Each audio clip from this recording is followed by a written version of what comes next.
Степаныч, тут такое дело, не знаю, как и сказать тебе. В общем, слухи по поселку ходят разные, и я вот и не знаю, верить им или нет». Обратился к леснику местный охотник Игнат. «Что еще за слухи такие?» Удивленно спросил Игната Матвей Степаныч. «Поговаривают, что китайцы дальнюю делянку в расход пустили». «Не может быть такого», — ответил Степаныч, чувствуя неуверенность в своих словах. «Участок-то был большой, за всем и не усмотришь». Задумался тогда лесничий над словами Игната. Он был лесником уже лет 40, наверное, и никогда такой напасти не случалось. Всякое бывало, но чтобы такое.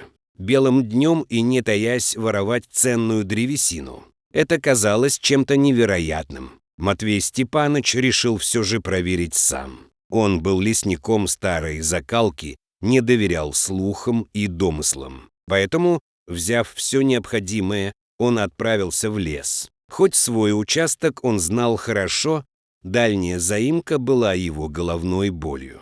Из-за своей отдаленности она часто становилась объектом пристального внимания черных лесорубов. К заимке лесничий подошел со стороны болота, чтобы его не было видно. Верный Трезор шел рядом. Пес был очень смышленным и без повода никогда не подавал голос. Промысловики давали за него хорошую цену. Но Степаныч ни за какие деньги не променял бы верного товарища, с которым исходил лесными тропами не 100 верст. Подходя к заимке, лесничий убедился в правоте слов Игната. На удаленной делянке вовсю кипела работа. Рабочие, как муравьи, облепив поваленную сосну, сновали вокруг нее с топорами и пилами, убирая пушистые ветки. Неподалеку стоял грузовичок, в кузове которого лежало несколько бревен. «Ничего себе дела! Да тут целый комбинат орудует», – прошептал Степаныч, шокированный всем увиденным. Он осознал, что такими темпами от его участка скоро ничего не останется. Понимая, что в данной ситуации лучшим будет не выдавать себя, лесничий с Трезором вернулись в поселок. Посоветовавшись с Игнатом, Степаныч решил обратиться к председателю. «Панкрат Тарасович, на дальней заимке лес валит почем зря. Я сам в это не верю, но сегодня увидел собственными глазами. Нужно принять меры, а ты ведь представитель власти как-никак», — сказал лесничий. «Знаешь, что я тебе скажу, Матвей Степаныч? Дело это непростое, и люди в нем серьезные задействованы. Я бы не советовал тебе туда соваться. Там зять прокурора области всем заведует. Я пробовал было синдикат этот на место поставить, но мне быстро гайки закрутили и молчать наказали. Я вот не пойму, Тарасыч, ты председатель вообще или кто? К чему тогда ты здесь сидишь? Чтобы штаны протирать». Повысил тон лесничий. «Не ругайся, Степаныч, я человек маленький, мое дело в поселке быт налаживать, а не с лесорубами воевать», — ответил председатель. Хлопнув дверью, Матвей Степаныч вышел на улицу. В его сознании не укладывалось, что нельзя найти управу на варваров, нещадно рубящих лес. А лес все так же продолжали валить. Даже ночью не прекращалась деятельность подпольной лесопилки. Степаныч пробовал обратиться в прокуратуру. Заявление у него, конечно, приняли, но особого энтузиазма при этом не проявили. Понял лесничий, что и здесь у лесных вандалов все схвачено. Это что же получается? Справедливости вообще нет, что ли? В сердцах бросил Степаныч. Решил старик сам во всем разобраться. Ружье взял и пошел на заимку. По наивности своей верил, что сможет ситуацию исправить и на лесорубов повлиять. Подойдя к лесопилке, он сразу заметил, как напряглись китайцы. «Тебе чего здесь надо?» На ломаном русском спросил самый старший из них. «До каких пор вы собираетесь лес губить?» Сразу, без предисловия, спросил Степаныч. «А тебе какое дело, старик? Что тебя не устраивает? Леса много, «Всем хватит», — ответил лесоруб.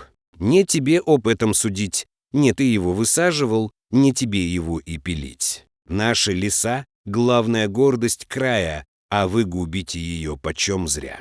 Старик, уходи отсюда по добру, по здорову, без тебя разберемся, что к чему. А если не уйдешь, так мы тебе поможем», — сказал китаец и многозначительно погладил висящий на поясе нож. Степаныч понял, что одному ему со всей этой оравой не справиться. От него вмиг одни лоскуты останутся. Ушел он, понурив голову. Верный Трезор, пытаясь ободрить хозяина, терся о его ногу, но старик шел погруженный в свои думы. Мысли его путались, и ни о чем определенном он думать не мог.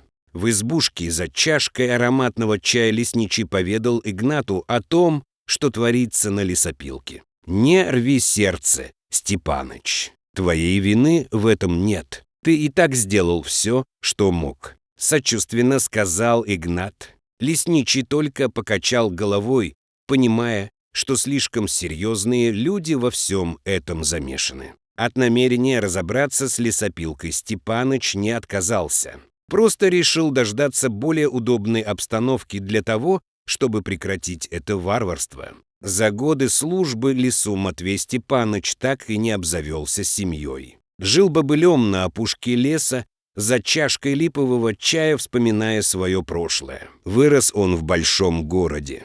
Если бы 20-летнему Матвею сказали, какой поворот приготовит судьба в будущем, парень бы очень удивился. В детстве он рос умным и способным. Матвей учился на одни пятерки и подавал большие надежды в спорте. Его родители, будучи людьми образованными, хоть и богатыми, мечтали, чтобы сын стал юристом. Но на втором курсе впечатленный студент познакомился с Еленой, девушкой ветреной и строптивой. У молодых людей быстро разгорелся бурный роман, по накалу страстей, похожий на сумасшествие. Дело шло к свадьбе. Но однажды друзья сказали парню, что в кафе они видели Елену в компании какого-то мужчины. От взыгравшей ревности у Матвея буквально помутился рассудок. И он, сжав кулаки, устремился в злополучное кафе.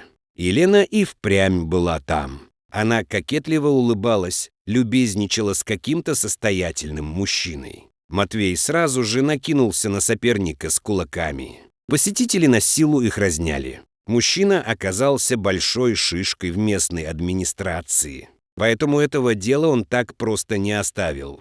Матвея за нанесение побоев заключили под стражу, а спустя пару месяцев осудили по сфабрикованному делу. У парня того ни единого синяка не было, но его связи помогли ему упрятать Матвея за решетку. Ему дали 5 лет. Не помогли даже связи родителей. Колония, где отбывал свой срок Матвей, находилась в таежной глуши.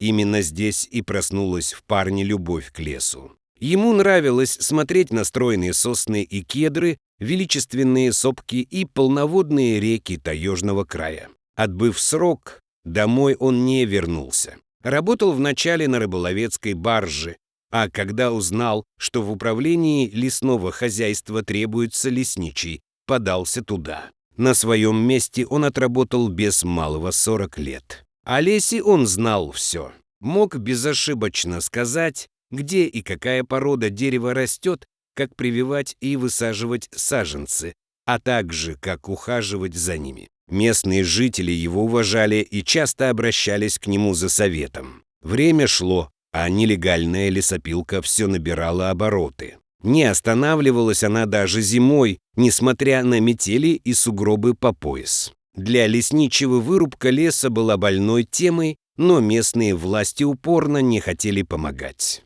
Но Степаныч все равно не смирился.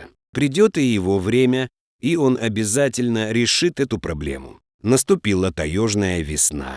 Снега было много, но лед на реке уже покрылся трещинами, а в лесу по-весеннему пели птицы.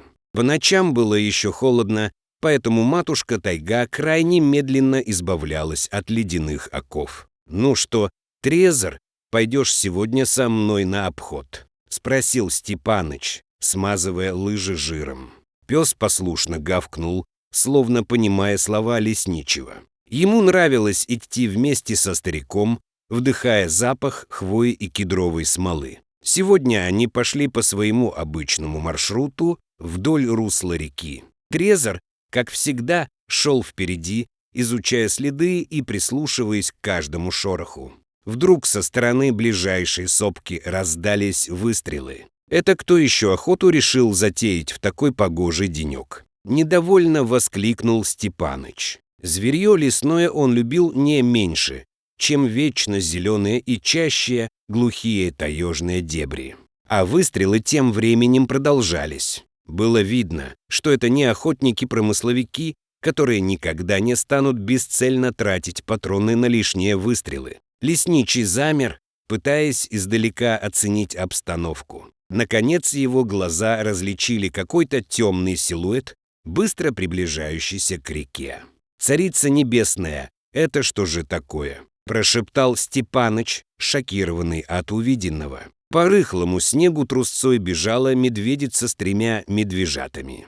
Если бы не детеныши, она двигалась бы быстрее. Всем известно, что медведи в случае опасности могут развивать большую скорость. Ей на пятки почти наступали охотники, в которых Степаныч узнал работников лесопилки. Они стреляли, почти не целясь, весело, гикая и хохоча. Было видно, что они пьяны и возомнили себя великими добытчиками. На берлогу медведицы они натолкнулись случайно, когда разрабатывали новый участок леса. Расстояние между медведицей и ее преследователями неумолимо сокращалось. Хищница, понимая, что оторваться ей не удастся, решила уйти по реке. Это было крайне опасно, потому что лед во многих местах полопался и вздыбился льдинами вверх. Медведица была ранена и оставляла после себя ярко-алые следы на снегу. «Что же вы творите, нелюди?» — воскликнул Степаныч, понимая, что китайцы вряд ли его услышат с противоположного берега. А медведица тем временем уже ступила на лед, который предательски затрещал под ее грузным телом. Медвежата, испуганные выстрелами и криками охотников, сжались к матери, понимая, что только она может защитить их от такого враждебного мира.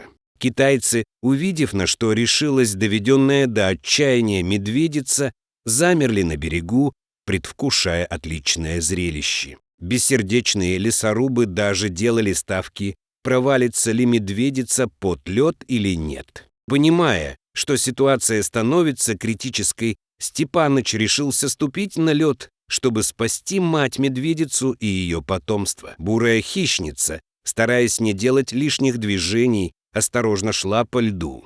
Когда до берега оставалось 30 метров, она неудачно, наступив раненой лапой на торчащую льдину, судружно дернулась, чем вызвала паутину трещин под собой. В ту же секунду она всей своей массой рухнула в огромную полынью. Медвежата провалились вместе с ней. У малышей при погружении в ледяную воду сперло дыхание, и они судорожно хватали воздух пастью. Китайцы на противоположном берегу радостно заулюлюкали. Степаныч бросился к тонущим, на ходу срывая с себя тулуп, который в данной ситуации только мешал. Провались ли с них в воду, он моментально утянул бы его на дно. Если медведица в силу своей опытности умела держаться на воде, то медвежата отчаянно цеплялись за материнскую шерсть, с минуты на минуту могли утонуть. Степаныч, став на колени, вытащил сначала одного медвежонка, потом другого, а затем и третьего. Детеныши, дрожа от холода, испуганные вапели, напоминая своим плачем маленьких детей. Медведица, барахтаясь в крошеве из льда и снега, никак не могла опереться на что-нибудь, чтобы выбраться на лед. Конечно, Степаныч вытащить ее не мог, слишком уж большой была медвежья мама. Тогда он достал из рюкзака веревку и, накинув ее медведице на лапу, принялся тянуть. Даже подбежавший Трезор, вцепившись зубами в конец бечевки, помогал хозяину. Медленно, сантиметр за сантиметр, медведица взобралась на лед. Обессилев от раны схватки со льдом, она кое-как доползла до берега. Взяв тулуп, Степаныч укутал в него медвежат и, наконец, смог перевести дух. Медведице нужна была помощь, это было видно невооруженным взглядом. А вот медвежатам не помешало бы сейчас тепло и горячее молочко с медом. Так, мать-медведица, я сейчас малышей твоих с собой возьму в сторожку, а ты, милая, найди, пожалуйста, в себе силы и следуй за мной. Ласково обратился к медведице Матвей Степаныч. Он всегда разговаривал с животными, как с людьми, уверенный в том, что слово «доброе» даже зверю понятно. Он отнес медвежат, завернутых в тулуп, к своему зимовью. Медведица в развалку следовала за ним. Благо, до зимовья было рукой подать. В избе было жарко натоплено, и малыши, согревшись, быстро освоились и принялись обследовать помещение в поисках какой-либо еды. «Ах, вы, обжорки маленькие! Сейчас я мигом вас накормлю», — рассмеялся Степаныч, открыв для них банку сгущенки, покрошил туда сухарей. Пока медвежата за обе щеки уплетали лакомство, лесничий вышел на улицу, где у сарая лежала их мама. Раны у нее оказались несерьезными, но требовали обработки, так как обильно кровоточили. Смазав их таежной мазью на основе ромашки, шалфея и кедровой смолы, старик улыбнулся, любуясь проделанной работой. «Ну вот, теперь живо на поправку пойдешь, мать-медведица». Бурая хищница внимательно посмотрела ему в глаза. Зверь чувствует людскую доброту и никогда не ответит на нее злом. Даже Трезор с пониманием отнесся к вынужденным гостям и не лаял на них. Медвежата с медведицей прожили у Степаныча 3 дня. Потом, когда раны бурой мамы зажили, они вместе с потомством величественно удалились в сторону леса, подарив лесничему на прощание благодарный и теплый взгляд. Год пролетел незаметно, а коварные лесорубы и не думали сворачивать свою деятельность. Случай с медведицей поразил Степана, чадо глубины души. Понял он, что с деятельностью лесопилки пора заканчивать. Леснику пришла на ум идея задействовать областную газету. Он хотел сделать несколько снимков, чтобы их опубликовали с соответствующим заголовком. Взяв у Игнатов фотоаппарат, он отправился вместе с Трезором к лесопилке. Незаметно пробравшись к делянке, он принялся фотографировать. На его беду, после случая с медведицей, китайцы завели сторожевых псов, которые, учуяв лесничего и Трезора, громко залаяли. Лесорубы мигом вычислили укрытие Степаныча и окружили его со всех сторон. «Эй, старик, ты чего тут вынюхиваешь, да еще и с фотоаппаратом?» — спросил один из лесорубов. «Я ничего вам не должен объяснять, живодеры проклятые. Скоро вашу лавочку совсем прикроют, и тогда посмотрим, чья взяла». Процедил сквозь зубы лесник. «А ну-ка, дай нам эту штуковину». Обратился к нему злобный китаец, имея в виду фотоаппарат. Степаныч отказался. Тогда лесорубы решили взять его силой. Завязалась потасовка, в которой старому лесничему ничего хорошего не светило. На помощь ему бросился Трезор, вцепившись обидчику в руку. Тогда второй китаец, улучив момент, ударил пса ножом. Пес взвизгнул и чуть ослабил хватку. При виде того, что случилось с питомцем, у лесничего потекли слезы. «Что же вы делаете, гады?» — схлипнул старик, вырываясь из цепких рук живодеров. «Сейчас мы и тебя в расход пустим, чтобы не вякал», — прорычал китаец. Но осуществить угрозу ему не удалось. Вдруг из чащи леса появилась медведица с уже подросшими сыновьями. Рыча, раздавая оплеухи направо и налево, они накинулись на работников лесопилки. Они рвали их так, что во все стороны летели клочки одежды. Вопли лесорубов были слышны на всю округу. Не ожидавшие такого поворота событий, китайцы бросились на утек. Степаныч узнал медведицу. «Спасибо, матушка». «Если бы не ты, мне и вовсе было бы не сдобровать», — проговорил лесник, гладя ее по жесткой шерсти. Медведица подошла к раненому Трезору и принялась зализывать его рану. Она отлично помнила, как они со Степанычем спасли ее на обледеневшей реке. Трезора старик нес на руках до самой сторожки. Пес поправился, а снимки, сделанные Степанычем, удалось сохранить. Лесничий разослал их во многие газеты и журналы. Их опубликовали в нескольких печатных изданиях страны. Дело о нелегальной лесопилке получило широкую огласку. Замять его у местных властей не получилось. Общественность встала на защиту отважного лесничего. Всех виновных осудили, не помогли даже высокие чины и связи. Матвею Степанычу за проявленную смелость и находчивость выписали денежную премию и дали медаль. На полученные деньги лесничий и купил сладости и фруктов для медвежат. Они обрадовались подарку и, отталкивая друг друга, накинулись на угощение. Медведица, лениво наблюдая за уже большими детенышами, была счастлива. Теперь в лесу, благодаря Матвею Степановичу, воцарился покой и благодать, и больше никто не посягает на целостность леса и жизнь его обитателей. Друзья, большое спасибо за просмотр. Подписывайтесь на наш канал, ставьте лайки и не забудьте нажать на колокольчик, чтобы не пропустить новые видео.